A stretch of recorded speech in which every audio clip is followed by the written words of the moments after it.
সাকিব আল হাসানকে ভুলে গেলেও তার রেকর্ড ভুলে যাওয়া সম্ভব না। হোক সে আন্তর্জাতিক ক্রিকেট, হোক ফ্র্যাঞ্চাইজি ভিত্তিক কোনো লিগ, এক এক লিগে এক এক ধরনের পারফর্ম করেছেন সাকিব।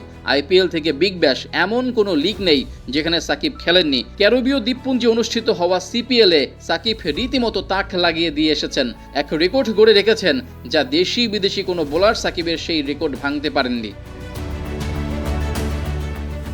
11 বছর আগে তথা 2013 সালে বার্বাডোস স্টুডেন্টসের হয়ে সিপিএল খেলেছিলেন সাকিব। সেই আসরে ত্রিনিদাদ অ্যান্ড টোবাগোর বিপক্ষে 6 রানের বিনিময়ে নিয়েছিলেন 6 উইকেট। টি-20-র দুনিয়া ওয়েস্ট ইন্ডিজের লিগে ক্যারিবীয় দানব ব্যাটারদের সামনে সেবার ম্যাজিক্যাল বোলিং করেছিলেন সাকিব আল হাসান। একের পর এক মঞ্চ পড়ানো বল ছুড়েছিলেন, আর তাতে বুঁদ হয়ে উইকেট দিয়ে আসছিল রস টেইলর, জয়েন ব্রাভো, নিকোলাস পুরানদের মতো তাগড়া তাগড়া ব্যাটাররা। 2013 সালে সাকিবের করা সেই সুপার ন্যাচারাল পারফরমেন্সের পর কেটে গেছে প্রায় এক যুগ। নতুন নতুন ক্রিকেটাররা ক্রিকেট খেলছেন, রেকর্ড ভেঙে রেকর্ড গড়ছেন, কিন্তু অবিশ্বাস্য হলেও সত্য, সাকিবের সেই রেকর্ড ভাঙতে পারেনি কোনো বোলার।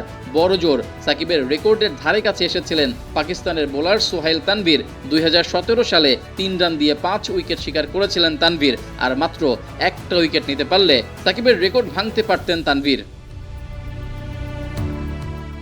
এরপরও অনেকে চেষ্টা করেছিলেন সাকিবের রেকর্ডে ভাগ বসাবার, কিন্তু কেউই পারেনি। সবশেষ রাহাকিম কর্নওয়াল চেষ্টা করেছেন, কিন্তু 5 উইকেটের বেশি নিতে পারেননি। তাও রান দিয়েছেন 15 রান, যা 11 বছর আগে রেকর্ড গড়া সাকিবের থেকে 9 রান বেশি। এভাবেই বছরের পর বছর চেষ্টা করা হলেও সাকিবের রেকর্ডে কেউ ভাগ বসাতে পারেনি। বিশ্বসেরা অলরাউন্ডার তার পিক টাইমে কতটা আনপ্লেয়েবল বোলার ছিলেন তা এসব রেকর্ডই প্রমাণ করে। কিন্তু বয়স আর সময় দুটোই পার হয়ে গেছে। এখন আর আগের মতো দেশ বিদেশের লিগে সাকিবকে হরহামেশা দেখা যায় না। একটা সময় পৃথিবীর যে প্রান্তেই টি-20 ক্রিকেটের আসর বসতো না কেন, সেখানেই সাকিবকে ডাকা হতো। ব্যাট বল হাতে সমানে পারফর্ম করতেন। হোক সে আইপিএল, বিগ ব্যাশ, পিএসএল কিংবা সিপিএল, সাকিবের জন্য আলাদা স্লট করা থাকতো লিগগুলোর।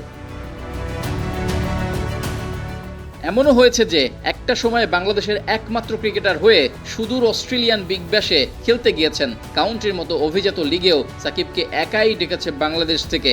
আইপিএলে কোনো বাংলাদেশি ক্রিকেটার একাধিক সিজন খেলতে পারে, এটাও সাকিব প্রথম শিখিয়েছেন।